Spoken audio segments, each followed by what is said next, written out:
Bom Bom dia a dia a todos. todos. Eu estou tendo probleminha aqui com o mouse e algumas outras coisas, porque eu tive que instalar, segundo a Cefaz, o Windows 11 e alguma coisa ficou desconfigurada aqui, tá? Mas vamos Sem, chegando lá. sem problema, Zuli. Eu vou formalizar aqui o início da sessão do dia 5 de junho de 2025. Eu vou conduzir a sessão do dia de hoje. Também o Dr. Samuel Riema, Dr. Rafael Zuli, Dr. João Marcelo de Oliveira, Dr. Tiago Dias Negrão pela representação fiscal. Temos a presença da doutora Priscila, que vai fazer a sustentação oral. Vamos iniciar já por esse auto de infração, que é o 5036 566 JBS. É minha relatoria. A doutora Priscila vai fazer a sustentação oral. Eu vou só contextualizar muito brevemente. Restam aqui em julgamento dois itens, o item 2 e o item 3.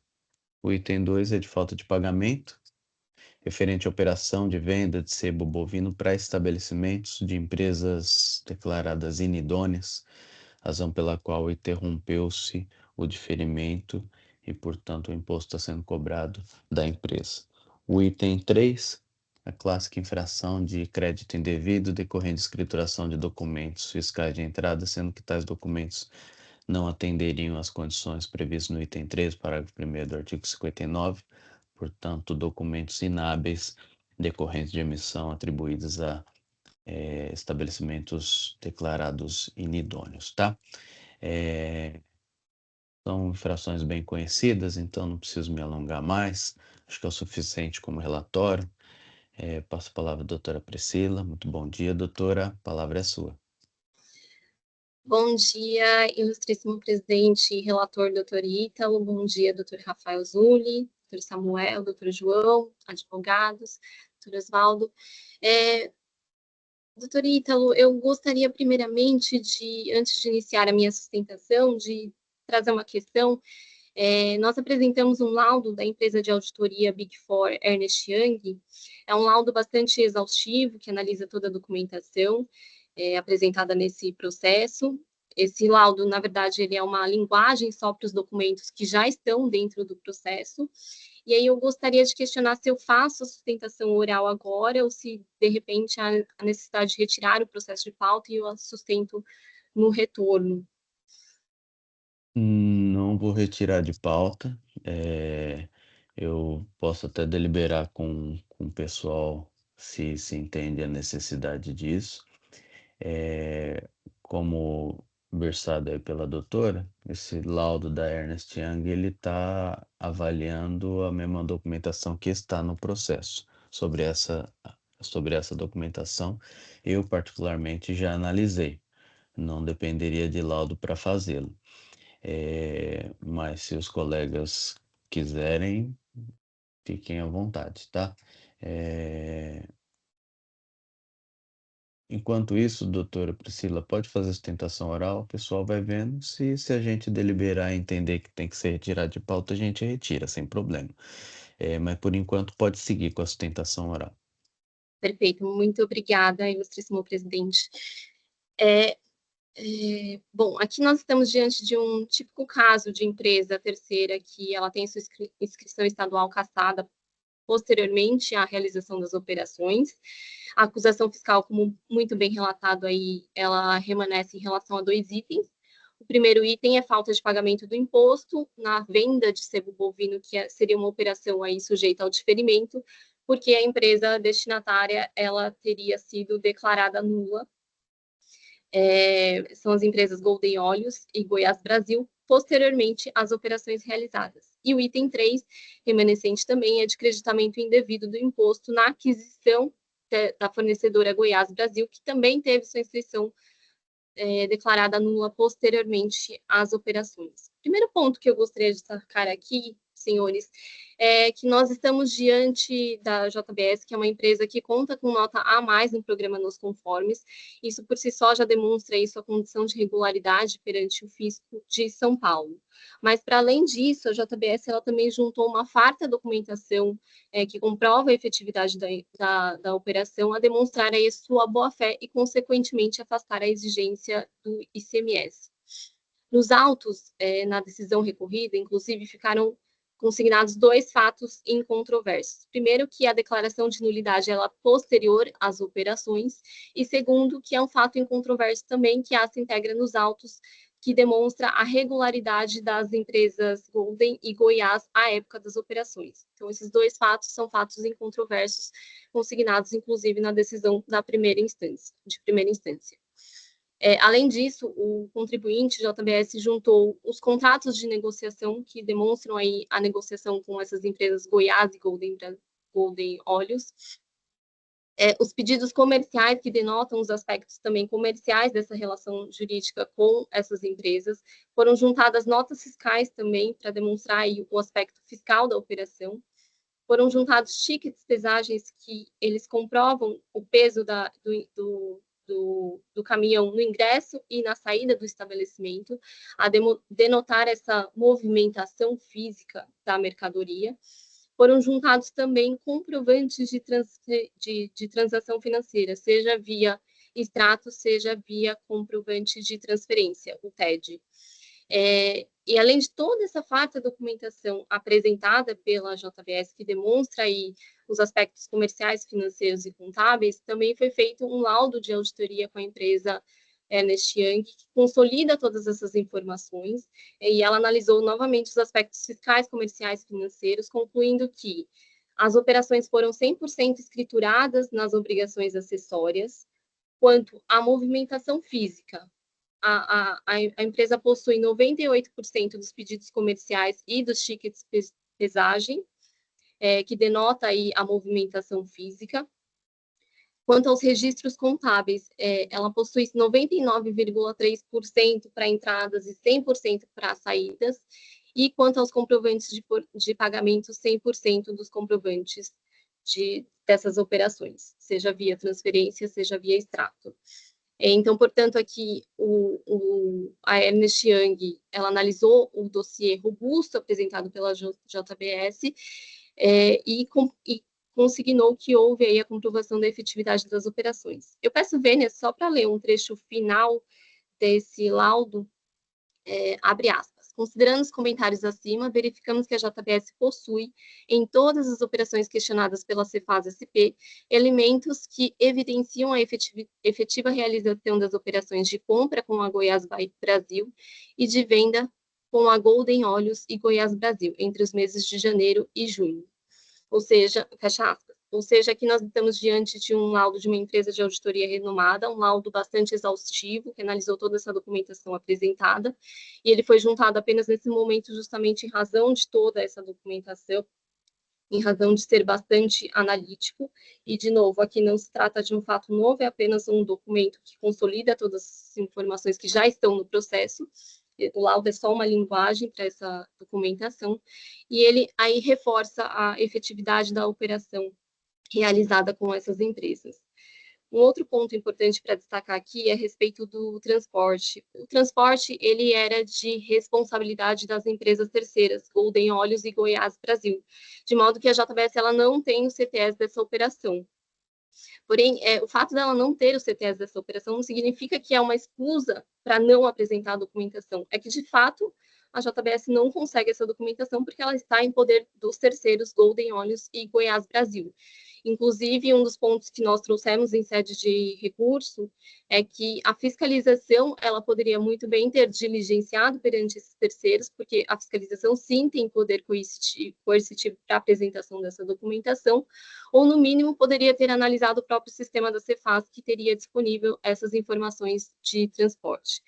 Então, portanto, diante dessa farta comprovação, tanto nos aspectos contábeis, fiscais, comerciais e financeiros, que comprovam aí a efetividade da operação, especialmente em razão da existência de comprovantes de pagamento, seja extrato bancário, seja TED, aqui que se aplicar a súmula 509 do STJ, que determina aí que não há exigência do ICMS quando o fornecedor ou o destinatário ele é posteriormente declarado inidôneo e comprova a efetividade da operação. Então, portanto, aqui requer seja aplicado aí o entendimento da súmula para o fim de cancelar o auto de infração em razão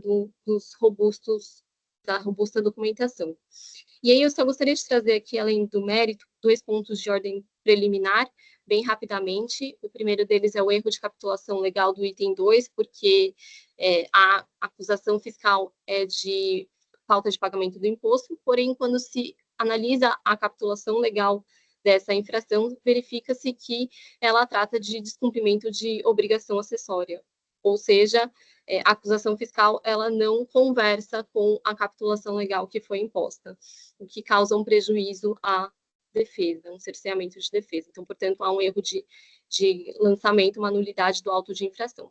E o segundo ponto é que também com relação ao item 2, que trata aí da falta de pagamento na venda sob o abrigo do diferimento, aqui também há uma questão de bis in idem, porque uma vez que a operação era diferida, esse imposto ele pode ter sido pago pelo destinatário das mercadorias na saída interestadual ou na realização da industrialização, ou ainda via auto de infração. Então, aqui há a possibilidade de haver um bis in idem em relação a essas operações. Eu agradeço a atenção de todos, eu fico à disposição aqui para esclarecimentos. Muito obrigada. Muito obrigado, doutora Priscila. Agradeço pela breve sustentação oral. Eu vou à leitura do voto. O voto já está registrado, os colegas podem acompanhar. Repito, né, que são só os itens 2 e 3 que estão em julgamento. Alega em preliminar nulidade da decisão recorrida, que teria se dedicado a apontar inidoneidade das empresas inidôneas, e diz ainda que essa decisão recorrida parece ter analisado apenas e tão somente a documentação vinculada ao item 3, porém, o racional adotado para ambas as operações é o mesmo, que é comprovar a efetividade das operações. Eu digo sem razão a recorrente e explico. Quanto ao item 3, em operações comerciais com a empresa Goiás Brasil, de fato, a decisão recorrida, ancorada em seu livre convencimento motivado, aprecia livremente as provas acostadas com a defesa e desacolhe-as fundamentadamente, contrapondo-se ao contrato, pedidos de compra, tickets de pesagem, tudo aqui demonstrado onde está em cada folha. Quanto aos comprovantes de pagamento, se reduz a dispor que verificam os comprovantes de pagamentos bancários em nome da filial paulista da Goiás Brasil. No entanto, tais comprovantes não produzem prova de forma isolada, devendo ser analisados com os demais documentos, ou seja, a decisão de piso aparentemente não identifica impropriedades nas provas de pagamento, mas destaca com razão que tais comprovantes não produzem prova de forma isolada, vez que a comprovação de pagamento é um dentre alguns requisitos que devem ser preenchidos para atestar boa-fé. Assim, correta a representação fiscal conclui que, analisando os autos, entendemos que não procede tal alegação. Nas folhas tais foi expressamente abordado o argumento do ilustro relator, bem como analisado as provas. Já quanto ao item 2, aponta a recorrente que, repito, né, a decisão recorrida parece ter analisado somente a documentação vinculada ao item 3, e digo que no ponto, a decisão recorrida em entendimento não sedimentado, embora fartamente adotado pela jurisprudência desse TIT, dispõe que a eventual consideração da boa-fé não se aplica a operações de vendas realizadas pela autuada com a Golden Olhos. Assim, concorde-se ou não, vez que a adesão recorrida explicita que o manejo do argumento relativo à boa-fé do remetente no contexto do item 2 não seria acolhida, destacando as folhas 2797, que a jurisprudência do TIT, na esteira do entendimento firmado pela STJ, de fato tem permitido a análise da boa-fé do contribuinte no que tange ao aproveitamento de crédito, sublinhando a expressão aproveitamento de crédito, de modo a transparecer que, no seu entendimento, A súmula 509 da STJ só teria aplicação à hipótese infracional decreto indevido, não alcançando e, portanto, não se apreciando probatoriamente a infração de falta de pagamento por quebra de diferimento. Concorde ou não, a decisão recorrida encontra-se motivada sem identificar-se qualquer vício de fundamentação, afastando tal preliminar. Ainda em preliminar, defende a recorrente a ausência de fiscalização quanto às operações da Golden Oil, dispondo que há irregularidades no encerramento da fiscalização, eis que concluída sem ter sido averiguada a ocorrente de infração por meio da análise dos documentos que se provava justamente o contrário. Eis que a autoridade fiscal não teria solicitado documentação probatória acerca das operações comerciais havidas com a empresa Golden Olhos. Digo sem razão? Embora defenda-se que nem se alegue que eventual consideração da boa-fé somente se aplicaria ao caso de creditamento indevido,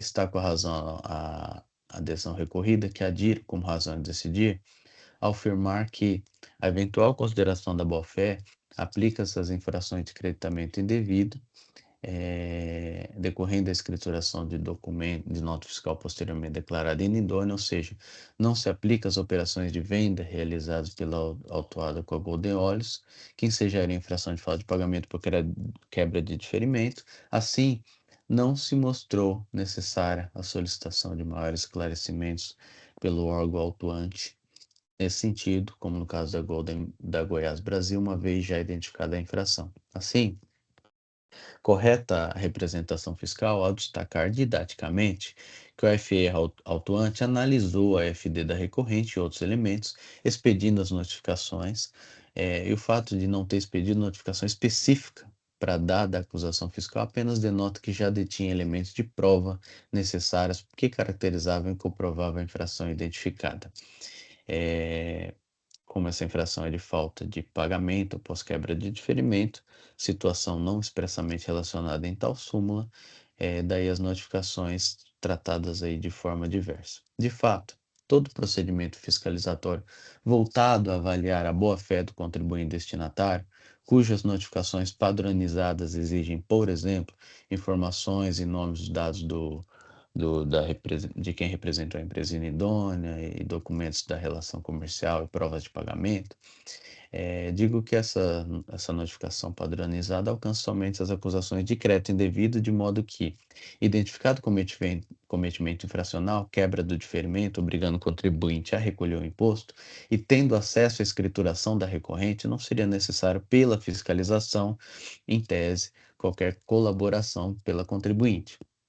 Embora a firma recorrente que cai por terra, tendo em vista que foi exigida a documentação da Goiás Brasil, que também foi autuado no item 2, vê-se que a empresa Goiás Brasil, coincidentemente, compõe o contexto infracional tanto do item 2 quanto do item 3, não significando que a notificação tal, visando confirmar a efetividade das operações supostamente realizadas com tal empresa, fiscalizou, entre aspas aqui, as operações do item 2.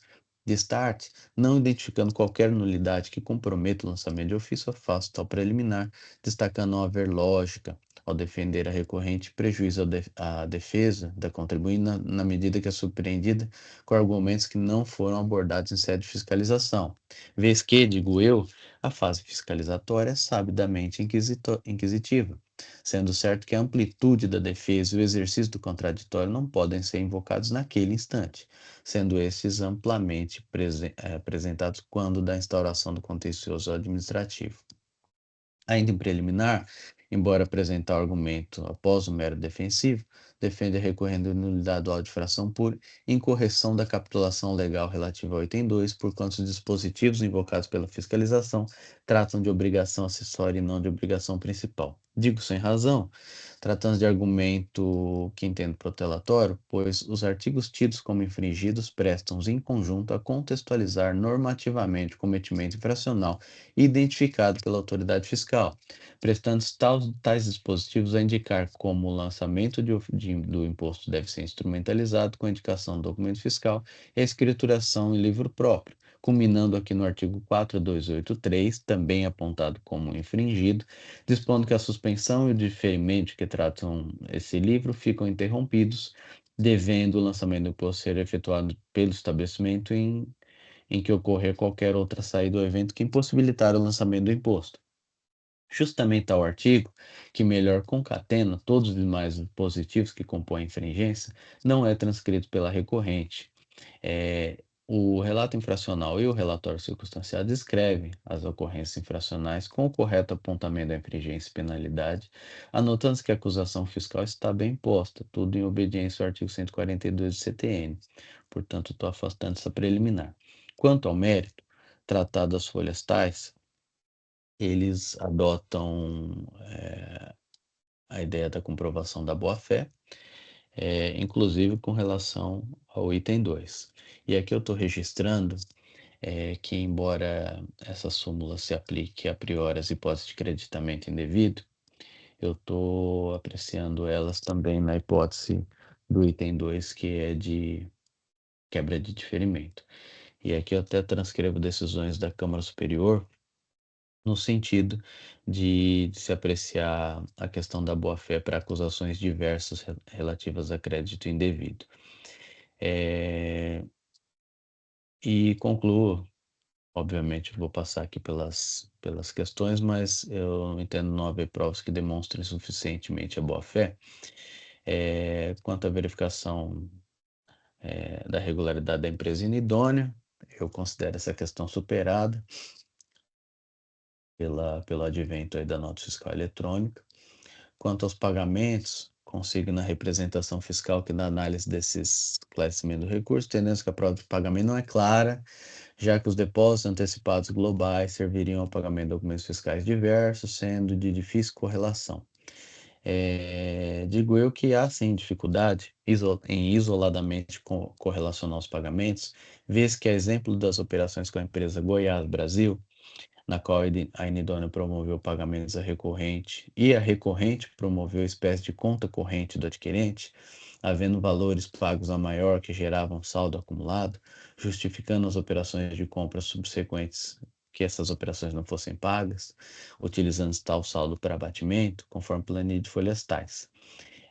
Os valores pagos comprovados pelos extratos juntados às folhas subsequentes totalizam um montante de R$ 1.752.000, um pouco superior ao valor das operações, que é de R$ 1.751.000, demonstrando ao menos suficiência. Aponte-se que os depósitos são identificados com TED, em nome da Goiás Brasil, demonstrando a titularidade do pagador, a exemplo das transferências de folhas tais que cito. Mesmo modelo é adotado pela empresa Golden Olhos, no mesmo sentido.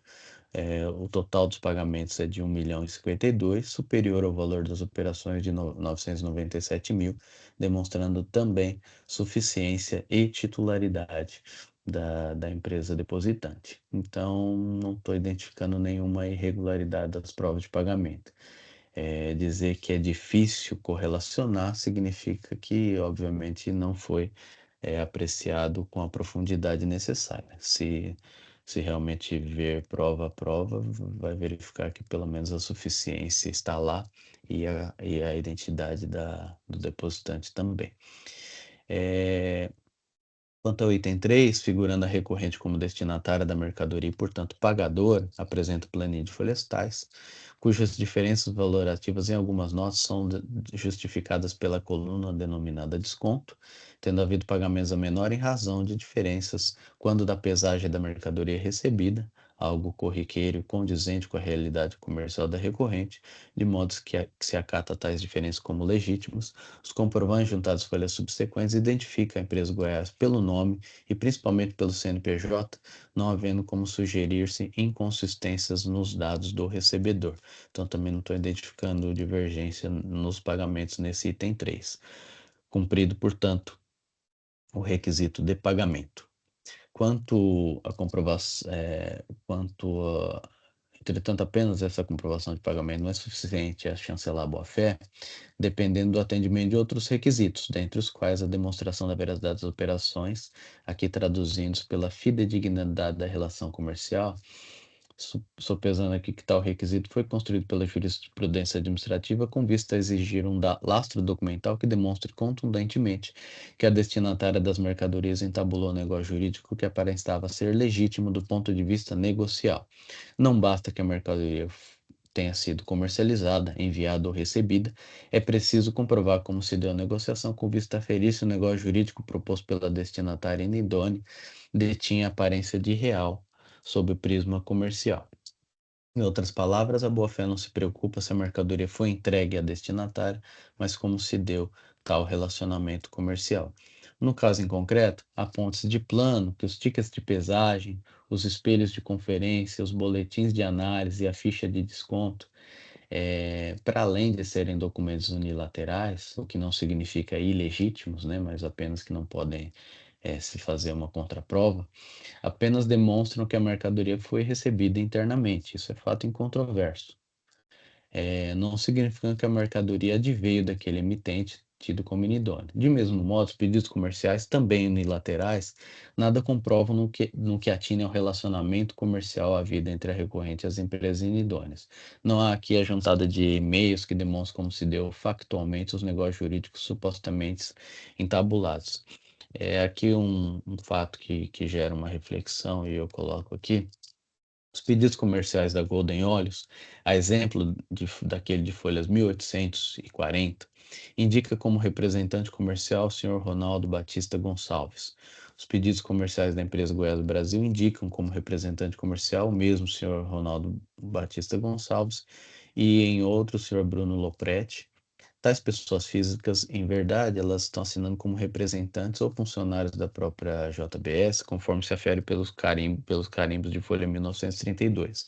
Ou seja, no preenchimento destinado ao cliente, nos pedidos comerciais da JBS, insere-se no campo representante o nome de funcionário da própria JBS, acortinando-se quem, de fato, representaria as empresas inidôneas.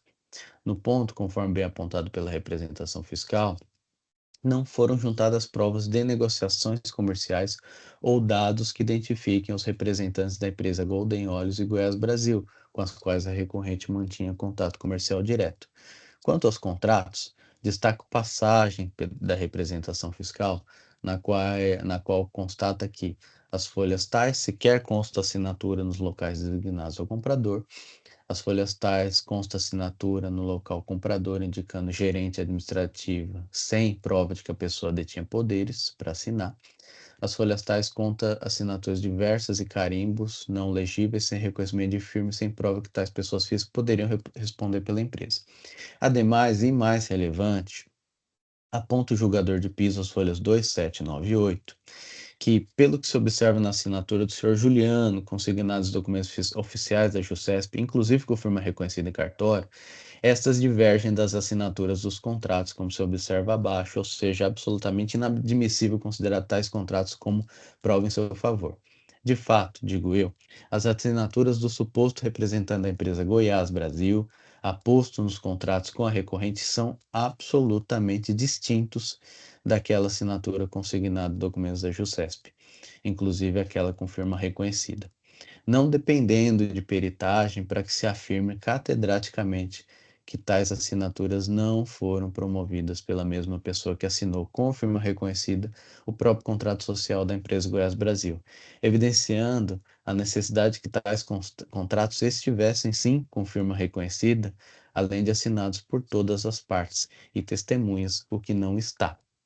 O mesmo ocorre com os instrumentos comerciais entabulados com a empresa Golden Brasil, não subscrito por todos e sem reconhecimento de firma daquele que assina pela empresa inidônea, não podendo se aferir à legitimidade da subscrição.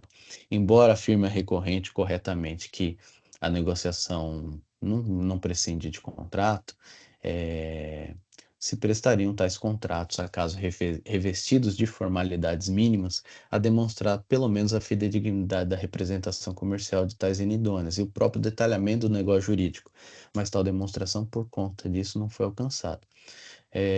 Quanto aos transportes, aponta que todos indicam frete por conta das inidôneas. Aqui uma curiosidade: as notas fiscais de venda à empresa Goiás Brasil indicam frete por conta da destinatária. Já as notas fiscais de venda da empresa Goiás Brasil, embora indicam incoerentemente aí sem transporte, parece ser por conta do emitente, ou seja, quando seja a inidônea compradora ou vendedora, o frete sempre se dá por sua conta. Isso é uma conduta praxe de empresa inidônea, né, que omite o destino ou a origem das mercadorias, justamente responsabilizando pelo frete, né? Então aqui essa mesma empresa ela foi vendedora e compradora. E sempre o frete foi por conta dela, seja ela compradora, seja ela vendedora. Isso é uma praxe muito, muito comum de empresa inidônea. Portanto, eu tô entendendo que não há boa-fé e estou mantendo, tá? Digo que não há contradição da autuada quanto à afirmação de que a autoridade fiscal exige no item 2 o ICMS, porque supostamente não teria sido comprovado o destino, porém no item 3 exige o ICMS porque supostamente não teria sido comprovado o destino que as mercadorias foram remetidas pela Goiás Brasil, e acaba sendo contraditória, porque se entende que não houve comprovação de entrega na Goiás Brasil, ao mesmo tempo entende que não houve a comprovação de que a mercadoria ingressou no estabelecimento da recorrente. Digo eu que, conforme relatório de diligências fiscais, compondo o PCN, diligência em loco na empresa Goiás Brasil concluiu que naquele local nunca funcionou efetivamente a empresa inidônea, tendo sua inscrição declarada nula por inexistente estabelecimento. Assim, no item 2, tendo em vista que as operações foram realizadas ao abrigo de diferimento, porém nos termos do 482 do mesmo diploma, tendo sido diferimento interrompido, justificou-se plenamente a imputação de falta de pagamento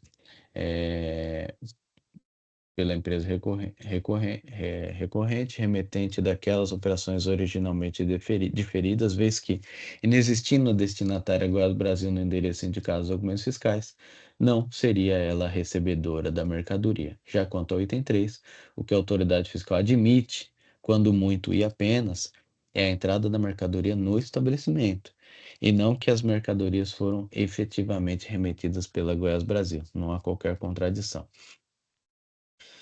Entendo equivocada a afirmação no sentido de que a autoridade fiscal pretende autuar as duas pontas, se valendo de argumentos que são contraditórios, porque tratam-se de operações distintas entre si. No item 2, a recorrente é vendedora de sebo bovino, e no item 3, a recorrente é compradora de graxa suína e óleo de aves, supostamente remetidos pela mesma idônea. Não há duas pontas, como alega a recorrente, e sim operações completamente distintas entre si. Também não há bis item no item 2. Ora, as empresas são inidôneas, de modo que o destino das mercadorias remetidas pela recorrente é indefinido, sendo certo que não as destinou às mencionadas empresas simuladas, que não existiam no endereço indicado nos documentos fiscais. Assim, evidentemente que tais empresas não promoveram o pagamento do imposto, prescindindo que o fisco comprove que não houve pagamento por essas empresas. Ao afirmar a ocorrência de bis in idem, deveria a recorrente, que alega e, portanto, deve provar, demonstrar que tais destinatárias realizaram o pagamento de tais operações, o que evidentemente não ocorreu. Ao sugerir à recorrente que tal imposto pode ter sido objeto de pagamento, evidencia-se tratar de mera hipótese, sem qualquer indício de tal ocorrência, explicitando aí a fragilidade desse argumento. Estou indeferindo a retirada do processo de pauta para análise do laudo técnico que foi juntado ontem. Eis que a uma, as provas devem ser juntadas com a defesa, né? E a dois, as provas juntadas aos autos anteriormente, que foram avaliados em laudo técnico, puderam ser integralmente avaliados por esse julgador, prescindindo aí de análise pericial. Assim, analisando o laudo de folhas tais, noto que as provas que lá foram avaliadas já constam da apreciação aqui em relatoria, razão pela qual entendo que as conclusões do laudo não detêm condição de alterar as minhas conclusões. Quanto à multa, cito o artigo 28 da 13457 como limite para apreciação desse pleito. Quanto à indevida atualização do valor básico da multa, cito a súmula 13 desse egrégio Tite. Como votei, então estou conhecendo o recurso ordinário e negando o provimento. Em debates, Dr. Tiago, alguma consideração? Sem considerações, presidente. Obrigado. Obrigado, Dr. Samuel. Sem considerações, presidente. Dr. Júlio. Eu examinei o processo realmente, e aí parece que às vezes o próprio contribuinte faz uma certa confusão entre a acusação e os seus argumentos, Tá, o laudo, eu procurei o laudo, dei uma olhadinha no laudo, é o último documento que ingressou, né? Eu não sei, seja mesmo pela consideração da nova redação do artigo 19, não me parece que esse laudo, tá? Ele é mais uma opinião, um posicionamento, um ponto de vista da auditoria do que um verdadeiro laudo para analisar e efetivamente dizer que existe alguma coisa errada.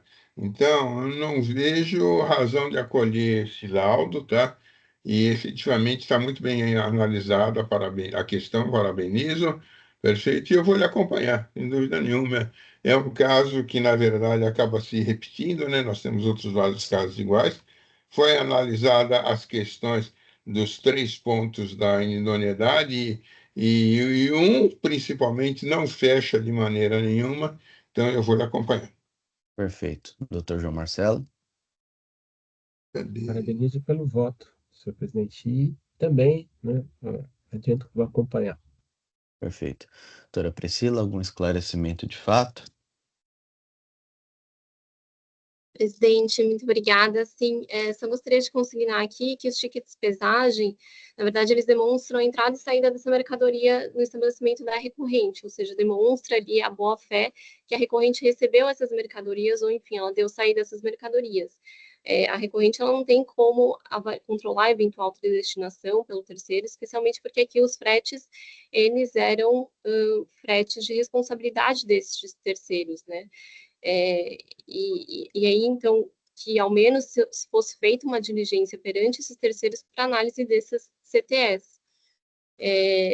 O laudo, e aí o segundo ponto é que o laudo, ele atesta esses documentos, esse robusto documento, tanto contábil, fiscal, comercial e da comprovação de pagamento. Inclusive, comprovação de pagamento é uma das provas rainhas tidas pelo STJ, né? Porque não faria sentido fazer um pagamento de um valor da operação para se creditar, enfim, ter algum benefício de imposto. São esses 2 pontos. Muito obrigada a todos. Obrigado, doutora. De fato, esses pontos constam do meu voto. Com relação ao pagamento, eu chancelo a existência deles, isso consta lá. O que ocorre é só uma divergência de premissa, né? Porque eu também faço consignar e que a entrada ou a saída dessas mercadorias é incontroversa, a entrada física delas, né? Mas o que eu consigno no voto é que, independente disso, a boa-fé não depende só disso, não depende dessa entrada física. Quem negocia com o inidôneo, salvo aqueles casos de compra de nota, né, em que você só está comprando crédito e nunca mercadoria, na imensa maioria dos casos, você vai receber uma mercadoria. A mercadoria vai entrar, vai ser registrada e você vai pagar por ela. A questão eu recebi daquela empresa ou não recebi daquela empresa? E daí tinha condição de avaliar se aquilo era fidedigno ou não, aquele negócio parecia real ou não. Essa é a questão. Então é uma divergência de premissa. Eu realmente não infirmo o fato de que essa mercadoria entrou ou que saiu e que os pagamentos foram realizados. Esse é o ponto, tá? Uma consideração ainda? Entendi. Obrigada, ilustríssimo presidente e relator. Apenas só porque quando a gente fala da súmula 509 de creditamento indevido, a súmula 509 trata ali de comprovar a efetividade da operação, né? Então, uma vez comprovado o ingresso e a efetividade, teria ali o direito ao creditamento. Obrigada, presidente. Obrigado. Dr. Zuli, algum acréscimo? Na verdade, efetivamente, a própria súmula 509 me dá 3 elementos. Eu preciso concatenar esses 3 elementos, até para saber se não existe alguma outra coisa por trás. Que eu posso comprar essa mercadoria de terceiros, eu posso dar a entrada dessa mercadoria, eu posso fazer um pagamento e comprovar esse pagamento, só que essa mercadoria veio de um local e de algum contribuinte, ou contribuinte entre aspas, que eu digo, espúrio. Então, efetivamente, ela não se constituiu como geradora do crédito. Então, esses são os três elementos. É o que nós sempre nos batemos, é da forma que, inclusive, o superior decide, eu tenho decidido desde o surgimento da 509. Então, sem dúvida nenhuma, foi muito bem analisada essa questão e eu vou lhe acompanhar. Perfeito, tem razão Perfeito. nisso. Eu estou fazendo aqui a verificação do quórum, tá?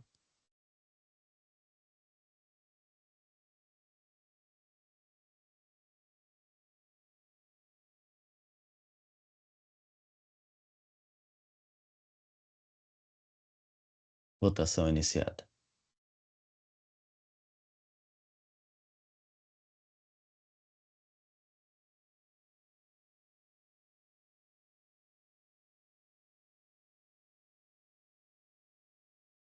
Sem votação.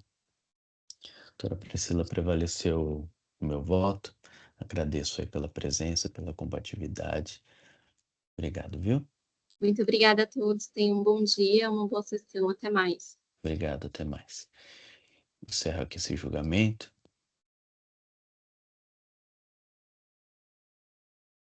Eu aproveito aqui para comunicar a retirada de pauta do auto de infração 40.77.933, Floresta Center. O Dr. João Marcelo vai fazer alguns ajustes e vai retornar na sessão seguinte, tá? Então, estou Obrigado, retomando senhor esse processo presidente. da pauta. Tranquilo. Agradeço. Estou devolvendo aqui para a agenda da pauta.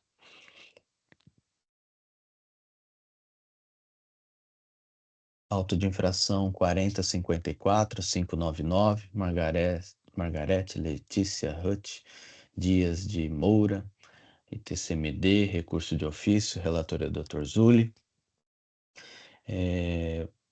Passo então a palavra ao Dr. Zulli para a leitura do voto, porque não há sustentação oral. Tá. Aqui, efetivamente, nós estamos frente a um recurso de ofício, tá? Deixa eu pagar ITCMD conforme data e valor discriminado no demonstrativo, resultando em um montante de X. O fato gerador se configurou por valor encontrado na declaração de imposto de renda, pessoa física, relativo ao ano de 2010, ano base de 2009, da interessada na ficha 4 rendimentos isentos não tributáveis e que, em tese, está sujeito ao ITCMD. Regularmente notificada, a esclarecer, não apresentou absolutamente nada, tá? Traz defesa, substanciosa defesa, fala no como foi feito o arrolamento, faz referência aos valores, né, aquilo que foi declarado, enfim, tá? Seguiu-se, então, o julgamento físico se manifestou. O julgamento, tá, em primeira instância, considerou improcedente e insubsistente o trabalho fiscal, tá? A parte dispositiva foi da adesão contrária. Opa, eu pulei muito aqui. Insubsistente a inaugural nos termos e fundamentos expostos no resumo abaixo, insubsistente o item 1, o que gerou o recurso de ofício. A representação fiscal apresenta as suas razões e seus motivos em razão do recurso de ofício. É interessante destacar aqui que os documentos apostados ao processo, né, diz a RF, discordamos do entendimento do julgador tributário pelos motivos expostos. Conforme os valores informados na declaração de imposto de renda da pessoa física autuada, os valores informados com base em direitos recebidos conforme o instrumento de meação e partilha nessa menção, declaração de 3.984.384,13. Além disso, há alguns bens declarados que não estão elencados no arrolamento para fins do ITCMD, folhas 30 e seguintes, tais como parte ideal correspondente a 3/4 do item 1/3 do conjunto para escritório, condomínio JK, edifício JK, daí saldo aplicado no FII em banco, Unibanco Ações, no ano de R$ 14.000. Portanto, não está qualitativa ou quantitativamente comprovado que o total informado como recebimento em transferência patrimonial seja referente à minha ação. A verdade que a gente pode ver por conta disso é que a decisão acabou generalizando e considerou aí problemas em relação ao valor da exigência em seu total, né? Em razão de recurso de ofício regularmente notificado, a recorrente, esta apresenta contrarrazões e diz, né, que em 17/12/14, o núcleo fiscal da capital efetuou o lançamento, faz uma descrição, fala de TCMD e começa, então, por exemplo, a falar dos valores, a exemplo do item 7, tá? A folha 17, verificou que o julgador fiscal no item 18 e o valor de 3.900.000, declarando pela autora como rendimento isento não tributado, tem sua declaração de imposto de renda, refere-se ao exercício de 10, ano base de 2009, folhas 40, correspondente à soma dos valores de meação de herança recebida. E passa, então, a fazer referente às GARES e aquilo que foi efetuado. Muito bem. Nós temos essa situação, tá? E, na sequência, é interessante que aqui esse processo ele teve uma distribuição ao ilustre juiz Carlos Américo Domenech Badia, que este conclui em anular a decisão por fundamentação deficiente.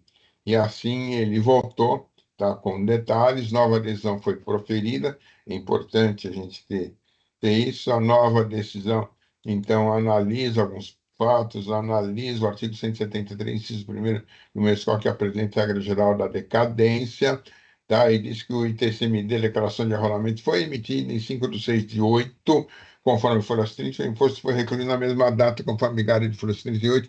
Nesse sentido, entendeu o culto julgador que o crédito tributário oriundo do referido processo de inventário foi extinto pelo pagamento na forma do 156, tá?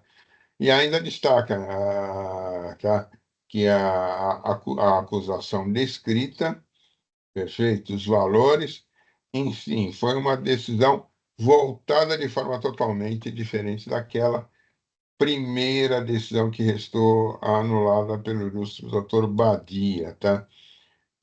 Faz menção aos valores do imposto de renda, porém, a sua conclusão é, diante de tudo exposto, conclui pela insubsistência da acusação fiscal, item 1, no que concerne à infração, artigo 31, inciso 2º, a linha 2 do ITCMD, da aplicação da penalidade prevista no mesmo diploma legal, devendo, então, ser cancelado o lançamento. Novamente, então, vem a representação fiscal, tá? Fala da anulação, tá? Fala das provas, fala do crédito, tá? E entende por discordar, consequentemente, da decisão, e diz, conforme já analisado pelo fiscal autuante por essa representação fiscal, confrontando os valores da DIRF e PF da autuada como rendimentos de não tributadas e os valores informados como bens e direitos recebidos conforme instrumentos de nomeação e planejamento na mesma declaração, que é o mesmo valor, nota-se que há uma discrepância entre os valores não esclarecida conforme o documento probatório. Muito pequena essa diferença, tá? É de 3.972 para 3.984. Tá? Estou arredondando. Além disso, há alguns bens declarados na declaração folhas 47 que não estão elencados no regulamento para fim de TCMD, folhas 30 seguintes, tais como a parte ideal correspondente a 3/4 do 1/3 do conjunto para escritórios do condomínio JK. Portanto, não está qualitativa e quantitativamente comprovado que o total foi informado. A interessada contrarrazoou, tá? E faz referência a essas divergências, tá? Tá, eu vou tentar pular isso. Nova decisão de Câmara na pessoa do ilustre colega Marcos Nunes da Silva, tá? Discrepância. Houve, então, uma diligência, tá? E da doutora Mara Buono Caramico, que analisando os autos, que a declaração de bens juntados pela 47, 2 meses que não foram objeto de recolhimento, quais sejam os direitos sobre o imóvel localizado na JK e o valor de cotas FIC do Banco Itaú. Ambos os bens são declarados pela autora como provenientes de instrumento de partilha amigável feita extrajudicialmente. Com a partilha juntada vem anexada aos autos, embora em forma de extrato, não há como verificar, diz ela, se tais bens constam ou não da planilha. Por outro lado, não há como se aferir se o valor dos ditos bens corresponde a 50% do valor total. Tá? E aí, então, ela pede algumas coisas, tá? E, na sequência, a interessada também interpõe recurso especial, o qual, em razão da impropriedade, não foi admitido, tá? Então, aí a diligência foi realizada, tá? A ilustre juíza, e eu estou fazendo ponto a ponto, até por conta do voto do doutor Ita, né? Destacou o seguinte, olha, analisando contém dois bens, 47, contém dois bens que não foram objeto do recolhimento de ICMD, os quais sejam os direitos do imóvel e o valor das cotas. Para tanto, entendo melhor que o julgamento seja novamente convertido assim em diligência, né? Então ele converteu em diligência, tá? O espólio se manifestou dizendo que peticionou recurso especial que não houve, resposta à notificação foi emitida em 14 de 2017, que solicitou os documentos e espólio era juntado de outros diferentes solicitados. São os seguintes, e aqui elenca, então, as partes do processo judicial, a cópia do registro da matrícula e as considerações do autor, do autuante que eu faço, né, em relação àquilo até que foi colocado também pela representação fiscal. Vou pular essa parte, que é mais histórico do que outra coisa. Foi feita, então, a diligência, tá? Houve ainda reclamo do 173.1, e eu digo que a representação fiscal, na sua conclusão, ela diz: desse modo, somos pela manutenção da agência do ICMS sobre a base de cálculo de 14.730,82, referente a 90, que é a grande discussão hoje, a 98,142,8612% do saldo aplicado no Unibanco FIP número tal e tal banco, e sobre a base de cálculo de 175.125,89, referente ao saldo da conta da renda fixa do banco e tal personalité. Entende a representação fiscal, que foi cumprida a diligência, nova adesão em grau de recurso de ofício, agora distribuída e analisada pelo doutor Walter de Carvalho Monteiro Brito, e eu vou ler a ementa: cobrança do imposto sobre a doação, conjunto probatório que infirma tal acusação, imposto sobre causa-morte devido e recolhido pela recolhente subsistente da acusação, impossibilidade de cobrança sobre eventual diferença e decadência configurada, recurso de ofício conhecido e não provido. Tá, não vou ler. Tá, eu transcrevo o voto do nobre colega, né? O relatório e voto, para poder contextualizar, né? E advenho na sequência o voto do nobre colega aposentado José Eduardo de Paula Saran, que diz o seguinte em sua emenda: cobrança de TCMD sobre doação. Decisão monocrática eu considero insubsistente o AIN. É interessante que ele foi perguntado pelo lado da insubsistência, mas tudo bem. Conjunto provatório, que está certo. Conjunto provatório demonstra que se trata de transmissão causa-morte e não de doação. Imposto sobre causa de morte devida e recolhido pela recorrida. Insubsistência da acusação fiscal e possibilidade de cobrança sobre eventual diferença, decadência configurada. Então, assim, ele entendeu e votou. Eu transcrevo o voto dele também para que fique constante dos autos, né? E ele diz: olha, cabe inicialmente reconhecer que a peça apresentada pelo autuado a título de recurso não deve ser conhecida, uma vez que estamos em fase de análise de cumprimento de diligência, descabendo aqui instrumento recursal. Sobre a providência da diligência aprovada pela CIR, porque houve impropriedade de um protocolo, eu fiz isso em termos de descrição no início do meu relatório. Tá, eu digo: a falta desses documentos de declaração de imposto de renda de Hélio Dias de Moura, de cujos dos anos de 7 e de 9, não influi no resultado do julgamento, porque há toda evidência, e com a devida vênia dos novos juízes, que aprovaram a diligência e o AIN, em análise, é insubsistente, como demonstra a seguir. E aqui ele começa a falar sobre a doação, sobre a legislação, e o porquê que é insubsistente o auto de infração, tá? Vou pular essa parte também, tá? Na sequência, houve E aí o dispositivo dele foi: por todo exposto, o recurso de ofício deve ser conhecido, porém improvido por tratar-se de insubsistência. Aí o voto do relator, João Maluf, TCMD, vou ler a emenda: falta de pagamento de imposto, declaração de imposto de renda de pessoa física, quadro de rendimentos isentos não tributados, existência de valor declarado que, em tese, está sujeito à incidência do ITCMD. Cumpre, primeiramente, sanear a questão referente à apresentação do recurso especial, por parte que ele está falando daquele recurso inadvertidamente posto. Mas ele diz: trata-se de recurso de ofício, cujo parecer se encontra solicitado em fase da decisão de primeira instância, que julgou improcedente o AIM. Vou pular a descrição do AIM que ele traz aqui, e digo: efetivamente consta, né, dos autos, para tanto, entenda melhor que o julgamento seja convertido em diligência, diz também, né? E trago as ponderações dele. Seu voto: primeiramente, cumpre enfrentar uma questão ocorrida no autos, que, ao meu ver, necessita ser alinhado. Conforme consta do relatório, contribui à petição denominado recurso especial. E aqui ele espanca essa problemática, tá? Diz que a diligência foi atendida, a presidência está para regularizar aquela questão do recurso especial. A presidência desta corte efetuou o despacho não admitindo recurso especial, manifestou-se também a representação fiscal. Olha quanta coisa aconteceu nesse processo.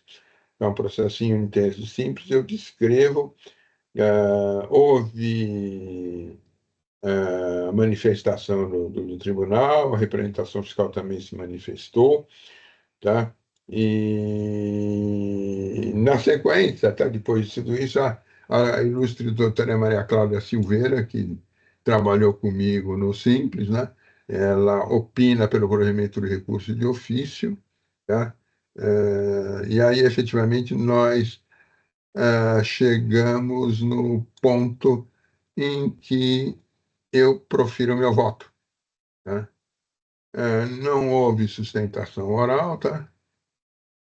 Então, eu estou dizendo que não ocorreu sustentação oral no dia 5 de junho, tá? E passa meu voto. Eu estou conhecendo o recurso, tá? Examinando o feito, desde logo constato dois argumentos bem definidos. O primeiro, quanto à premiada de ocorrência de decadência. O segundo, quanto à impropriedade do lançamento. Muito bem. Quanto à decadência, destaque, não obstante o argumento da interessada recorrida desde a defesa, na qual faz referência à decadência da forma em especial, como argumenta, na verdade, não vejo ter ocorrido qualquer espécie de decadência do direito de existência do tributo no presente caso, pois as informações sobre as transferências desses valores foram sonegadas ao fisco, já que não aparece na declaração de arrolamento do ITCMD, documento de folhas 30. Com efeito, as transferências, cabe destacar, cadê meu mouse? Aqui cabe destacar que as transferências somente chegaram ao conhecimento do fisco após o recebimento das informações constantes da DIF, pessoa física, enviadas pela Receita Federal do Brasil. Assim, o lançamento só poderá ser efetuado no ano de 10, ano da entrega da referida declaração, ao contrário do que afirma a defesa. Nesse sentido, aqui o artigo 173, inciso 1º do CTN, prevê que o início da contagem do prazo de decadência é o primeiro dia do exercício seguinte ao que o lançamento poderia ter sido efetuado. Temos que o início da contagem se deu no ano de 2011, determinando o final em 2015. Portanto, considerando no caso que o lançamento foi realizado em 17/12 de 14 e a notificação foi recebida em 18/12 de 14, não houve decadência no caso presente. Aqui eu explico, então, o meu entendimento. Transcrevo os artigos, né? Ainda não vejo como se falar na aplicação da homologação tácita, porque não é caso de homologação prevista no 150. Desta forma, se não houve decadência do crédito tributário para os valores aqui descritos, fica evidente que a aplicação do 173. Isto, porque como o artigo 173 não prevê que o início da contagem é o primeiro dia do exercício seguinte ao lançamento, só poderia ter sido efetuado, temos no início da contagem do ano de 11, terminado no ano de 15, como o AIM foi lavrado em 14. Assim, os argumentos e documentos será ao processo, a gente examina e define os documentos com a defesa, notariamente a declaração do ITCMD na forma como eu especifico. Analisando agora efetivamente o processo, tá? Eu digo o seguinte: como esse procedimento consoante da acusação entendeu o fisco que foram infringidos tais artigos, né, em curso na penalidade tipificada no 38, inciso segundo da linha A do regulamento. Seu regulamento, na verdade, esse devia ter posto do ITCMD, né? Nós estamos tão acostumados a colocar do regulamento, né? E efetivamente até eu esqueci. Do ITCMD.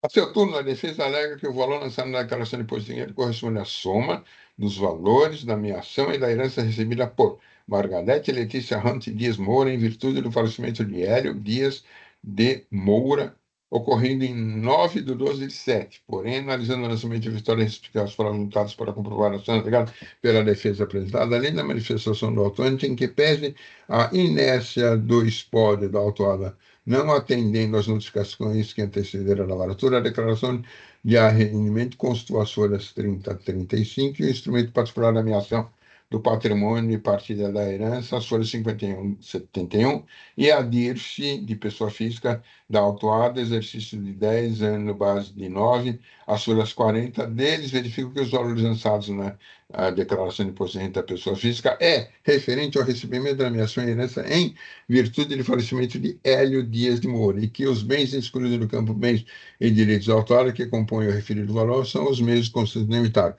De tal sorte, não vejo no caso esteja configurada em subsistência do lançamento como decidir qual questão e qual examina no mérito. O argumento que se assemelha às preliminares, né, não são prejudiciais, assim não vejo cerceamento de defesa nem nada, e digo, olha, regularmente notificado e re-notificado a esclarecer não apresentou documento necessário à comprovação do fato.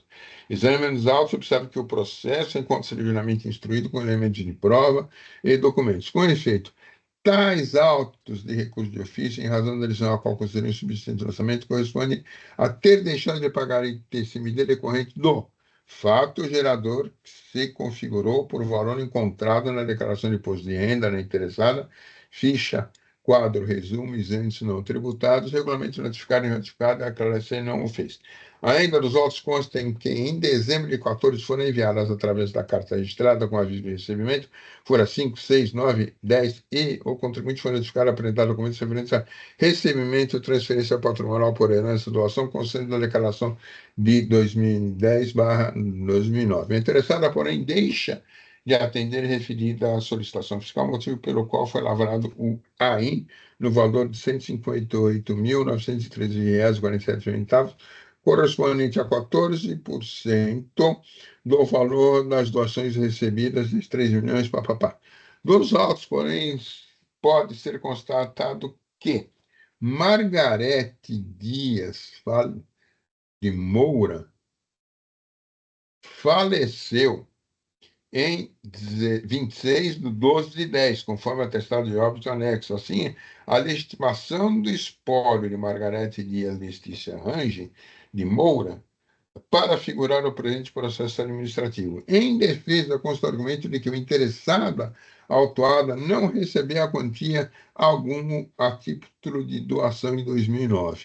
O valor de R$ 3.972 declarado pela autora como rendimento isento e não tributável, em sua declaração de imposto de renda, se refere-se ao exercício de 10, ano base 9, correspondente à soma dos valores de sua ameação e da herança recebida em virtude de falecimento de seu marido, Hélio Dias, ocorrido em 2007, com quem foi casado pelo regime de comunhão universal de bens. Essa informação foi prestada pelo agente fiscal de renda, senhor José Orlando Laurino Veras, em 2014. A seu turno, em decisão de primeira instância, o julgador concluiu e entendeu que a documentação carreada aos autos pela defesa, a exemplo da declaração de arrolamento TCM10 aqui identificada, né, instrumento, patrimônio, não vou ler, correspondente ao recebimento de meação e herança em virtude do falecimento de Edson, né? E que os bens, incluídos do campo dos bens, direitos da declaração de imposto de renda da pessoa física, da autora, que compõem o referido valor, são os mesmos constantes de inventário. Conclui também que o ICMD referente ao inventário, declaração foi recolhido conforme guia tal, folha 38, sendo de conforme as folhas 73 da Secretaria da Fazenda, através do chefe, declarar a constatação de correção do recolhimento para o imposto de causa março. Todavia, muito embora seja de início esse o conteúdo dos autos, no seu decorrer por voto de preferência em grau de recurso de ofício e diligência determinada pela colina da Quinta Câmara, foi exarado pela ilustre juíza Maria Eugênia Buono Canamico. A ilustre juíza assim manifestou-se que, analisando e verificando a declaração de bens juntada sobre o 47, contém 2 meses que não foram, e aqui, novamente, aquela questão do prédio rural JK e aqueles valores, né? E aí solicitou a diligência, tá? Assim, cabe aqui, ao meu ver, recordar que a infração a que se refere a infração a que se refere à diligência, objeto do presente parecer, é a seguinte, aqui eu transcrevo o ITCMD, o valor, a razão da diligência, tá? Os registros dos pagamentos, para a diligência, a diligência de Câmara de Jogadores, em seus termos, procurou averiguar os motivos que ocasionaram o não pagamento do ICMS pelo recolhimento de imóvel localizado no número tal, referente a 98,14.281.6112% do saldo aplicado no Unibanco, declarados como recebido na minha ação na partida. Examinando os autos, percebe que o imóvel trata-se, na verdade, de uma unidade comercial edifício JK, conforme declaração de poseio, e o pedido de subpartilha, o espólio da autora comprovou que a localização do referido imóvel do Distrito Federal, conforme cópia do registro de imóveis, de tal sorte, no caso sujeitativo da obrigação tributária, é o Distrito Final e não o Estado de São Paulo. Já no que se refere ao valor de 14.730,82, referente àqueles 98% do saldo aplicado no Unibanco, declarados como recebidos na menção referente ao espólio de Hélio, da autuada, do imposto de renda da autuada, somos pela manutenção da exigência fiscal referido ao valor, não consta da declaração do arrolamento florescente nem o instrumento particular menção. Ademais, o espólio da autuada teve a oportunidade de trazer escritura completa da planilha a partilha amigável da declaração de espólio. Porém, veja-se que, apesar da notificação, o espólio da autora não trouxe elementos solicitados.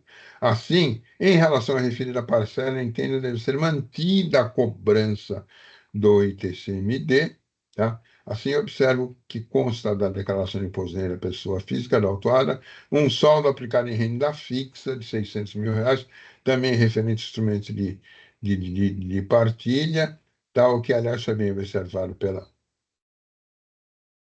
representação fiscal. Nesse sentido, o folhear dos autos mostra que não houve comprovação do pagamento de ITCMD por este item da declaração, nem demonstração de que foi feita a minha ação. Assim sendo, concluo pela manutenção do presente lançamento, sobre a base de cálculo de 14 mil, referente aos 98% do saldo aplicado, e sobre a base de cálculo de 600 mil, referente ao saldo de renda fixa. Tá? É o que eu estou considerando em relação àquilo que foi, que eu vou voltar só um pouquinho aqui, perdão, tá? Eu só vou voltar aqui, subir. Tá? Por quê? Porque a acusação diz o seguinte, tenho que me prender a ela, tá? Deixou de pagar imposto conforme o valor discriminado demonstração, resultando no montante de R$ 158.913, tá? O fato gerado se configurou por valor encontrado na declaração de imposto de renda da pessoa física relativo ao ano de 2010.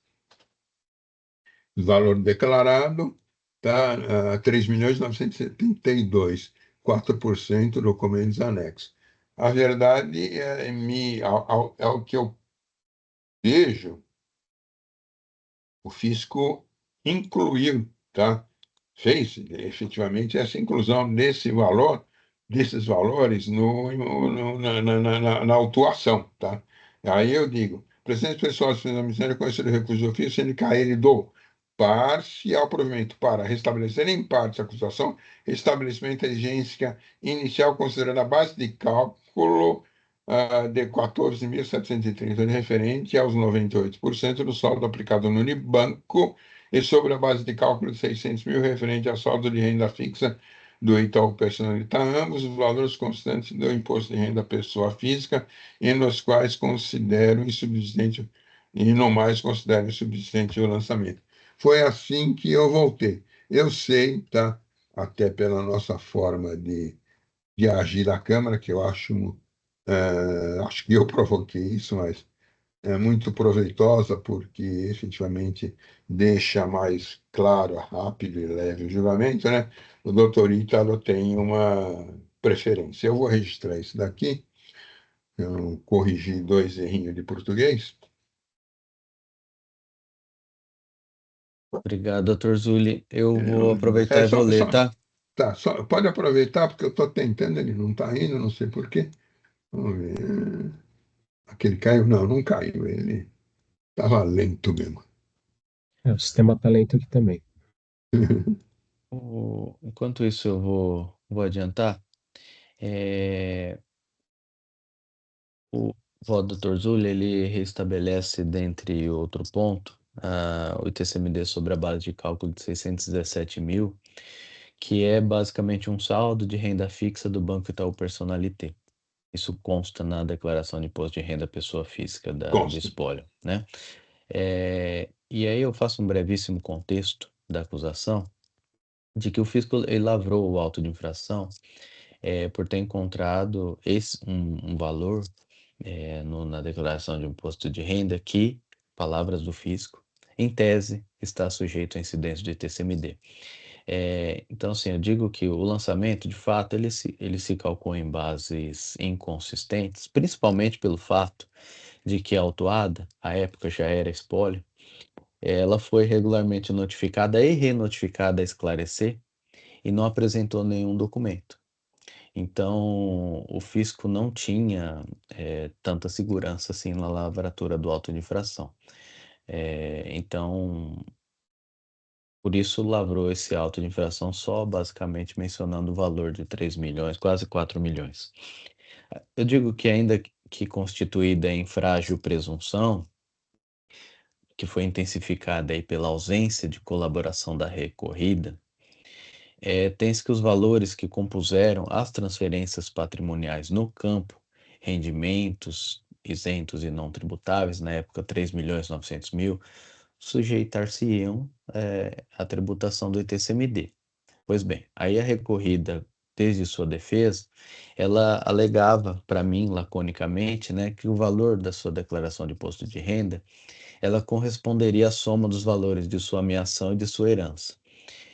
De fato, comprovando-se, na época já da defesa, que a maioria dos bens lá, ela figurou como meieira, e aí não incide o TCMD sobre tal porção, e como herdeira, porque da parte da legítima, né, o falecido, ele doou 50% para a esposa. Então ela foi meieira e herdeira, no mesmo sentido, tá?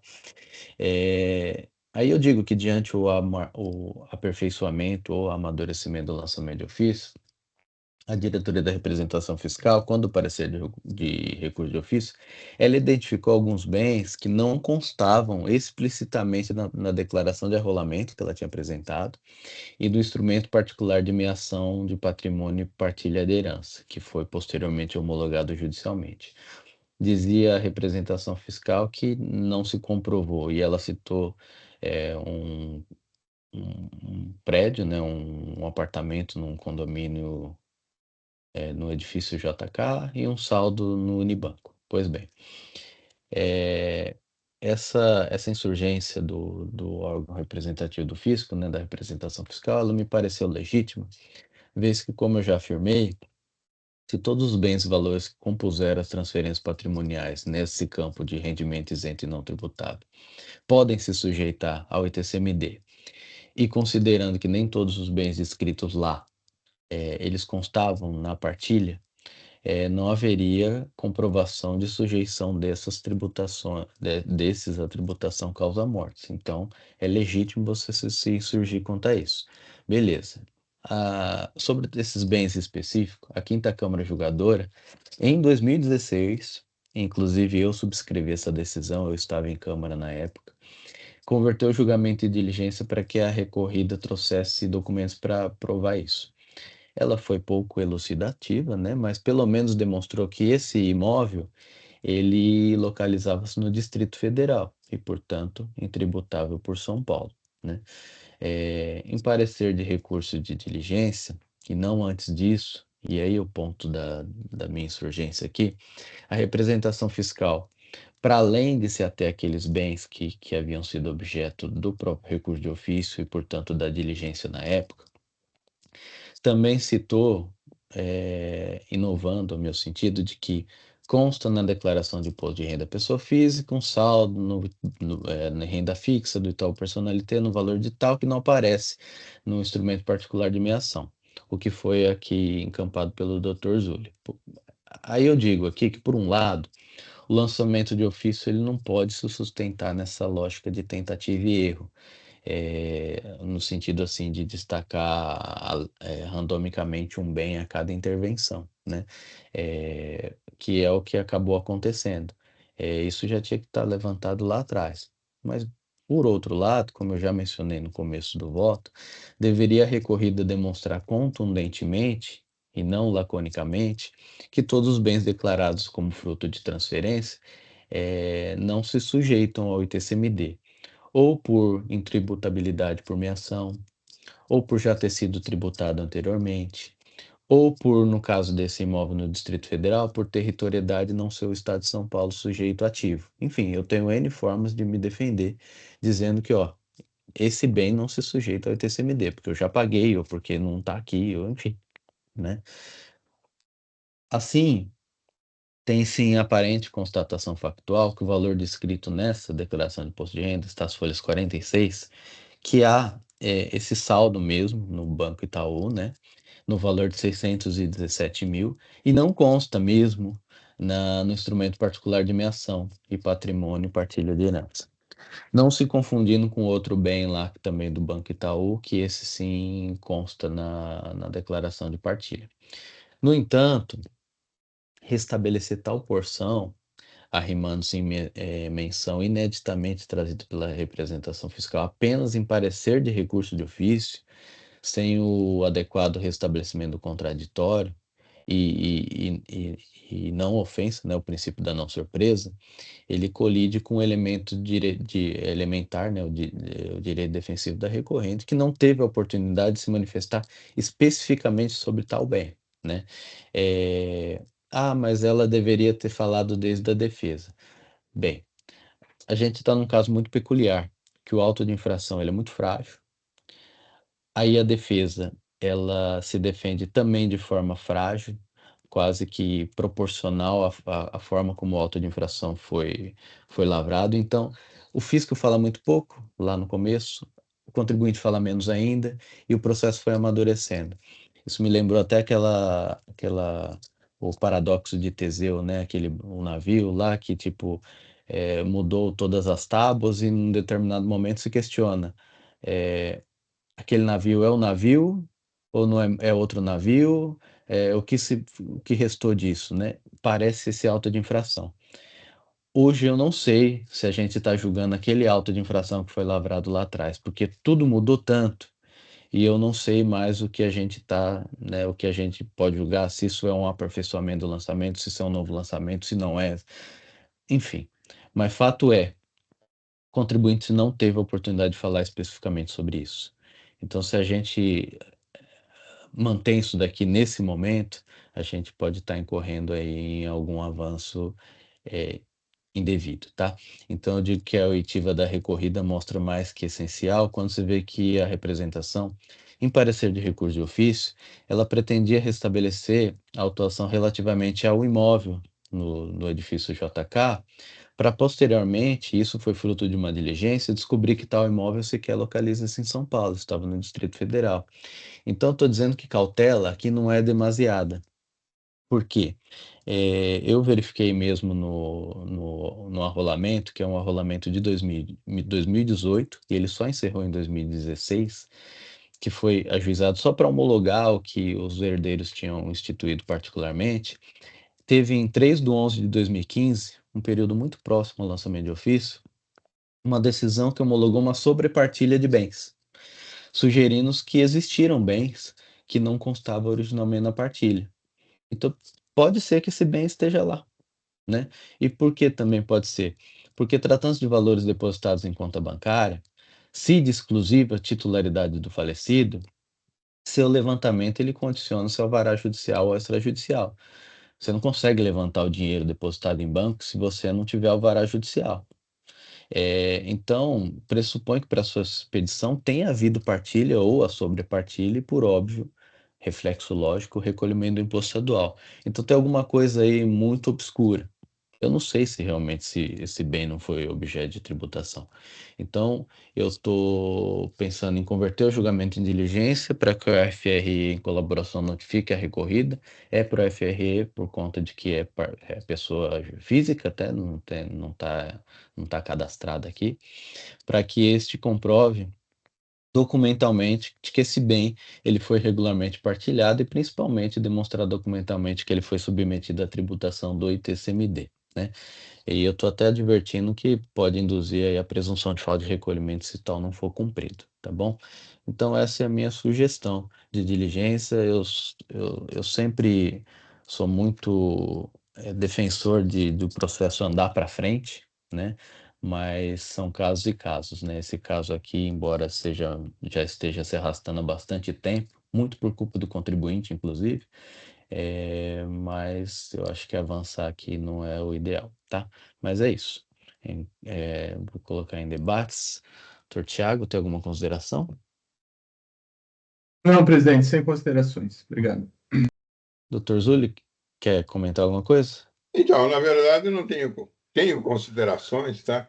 Efetivamente, o grande problema surgiu da própria autuado, do próprio contribuinte, porque ele omitiu essas informações, tá?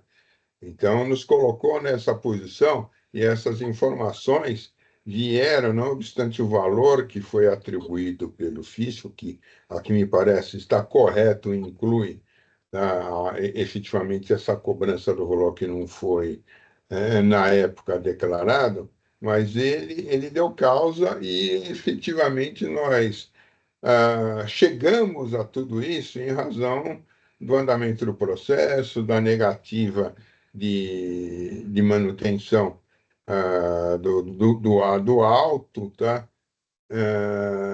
Então, acabou tumultuando o processo. Tudo é frágil. É frágil, eu fui lá nos demonstrativos. São frágeis os demonstrativos de exigência do ITCMD em relação ao inicial, são frágeis ou quase inexistentes as informações do contribuinte. A sua defesa também não é algo de primoroso que a gente possa dizer, olha, consigo separar o joio do trigo. Então, eu vejo o seguinte, uma diligência a essa altura, eu até tinha uma segurança um pouco maior de restabelecer, mas eu não vejo mal para que se possa duas coisas, tá? Melhor elucidar exatamente esse valor e evitar um futuro de cerceamento de defesa e anulação da decisão por conta disso. Então, eu acompanho a diligência, tá? Perfeito. Doutor Samuel? Pela diligência, presidente. Perfeito. Doutor João Marcelo? Até as considerações do Dr. Rafael, relatora, também sou pela diligência. Perfeito. Eu lancei aí o voto da mesma forma que li, tá? Doutor Então, Zulli, eu não sei, posso... aqui eu tenho duas posições. Na verdade, eu posso até pedir uma preferência e dizer, bem simples, acompanho a diligência, aí esse processo volta para mim. Ou simplesmente manter meu voto e, eventualmente, esse processo voltaria para o doutor Nitro. E aí? Não, eu acho que sim. que não precisa registrar voto, porque a diligência vai prevalecer aqui, né? Sim. Como já deliberamos, então é mais fácil a gente seguir já com a votação. Não precisa se manifestar, já está até anuído aí de forma verbal. Seguimos. Eu vou fazer a verificação do quórum e a gente segue com a diligência.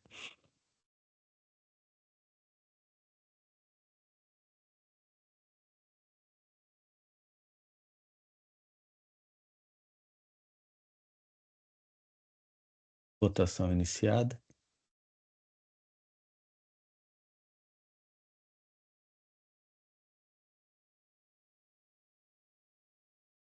Eu sou da opinião que, ponderada, uma diligência sempre bem-vinda.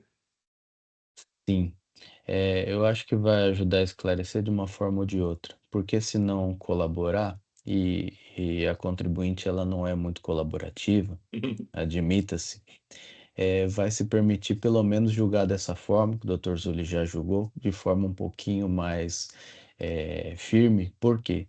Porque pelo menos o contraditório está restabelecido. Ninguém vai poder alegar, mas eu nunca falei sobre isso, ninguém nunca me perguntou alguma coisa nesse sentido, que vai haver se a gente seguir dessa forma, entendeu? Então, enfim, um passo para trás para evitar dois para trás. Eu fui meio pragmático, falei, poxa, mas nunca falaram uma vírgula sobre o que aconteceu aqui. Eu acho que foi. Deu Não foi, encerrado. não foi, eu concluí, prevaleceu a diligência, então concluí aqui o julgamento. É isso, vamos ver o que sai daí. Todos os processos encerrados aqui, encerra a sessão de julgamento para que seja gerada ata. Agradeço aos colegas aí pela presença. Peço ao Oswaldo, por gentileza, para encerrar a gravação para a gente, por favor, Oswaldo.